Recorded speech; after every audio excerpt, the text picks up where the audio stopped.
एक बार की बात है, एक छोटे से गांव में, जिसे घिरे हुए हरे भरे पहाड़ियों से घिरा हुआ था, एक युवक नाम राहुल रहता था। उसकी मुस्कान और प्यारी सी अदा से वह गांव वालों के दिलों में बस गया था। राहुल के सामर्थ्य और सुंदरता की कहानी गांव के लोगों तक फैली हुई थी। उसी गांव में एक खूबसूरत लड़की नित्या बसी थी।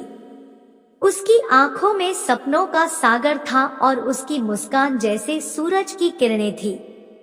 नित्या की खूबसूरती को देखकर सब हैरान थे, लेकिन उसके दिल को छूने वाली विचारधारा को उन्होंने सिर्फ राहुल में ही पाया था। एक दिन एक गांव के मेले में राहुल और नित्या की नजरें मिली। वे एक दूसरे के प्रति आकर्षित हो गए। उनकी आंखों में एक दूसरे के लिए प्यार छाया था। वे आंख मिचौली के खेल में खो गए, जैसे दोनों के दिल एक दूसरे को ढूंढ रहे हों। समय बीतते गया, लेकिन राहुल और नित्या के दिलों में एक दूसरे के प्रति प्यार और आकर्षण बढ़ते गए। वे एक दूसरे से बिना कुछ कहे समझ जाते थे।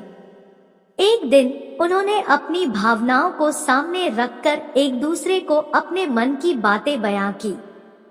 पूरे गांव की ताकत और साहस के साथ राहुल ने नित्या से प्रश्न पूछा, क्या तुम मेरे साथ अपने जीवन की यात्रा करने को तैयार हो? नित्या की आंखों में खुशी और संतुष्टि की झलक दिखी। वह राहुल के हाथ में अपना हाथ दे दिया और बोली, हाँ, मैं तैयार हूँ। इस तरह राहुल और नित्या की प्रेम कहानी गांव के सभी लोगों के दिलों में बस गई।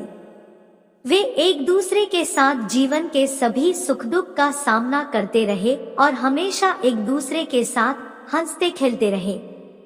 उनकी प्रेम कहानी गांव के रहने वाले सभी लोगों को प्रेरित करती थी और उन्हें याद दिलाती थी कि प्रेम ही सबसे अनमोल धरोहर है।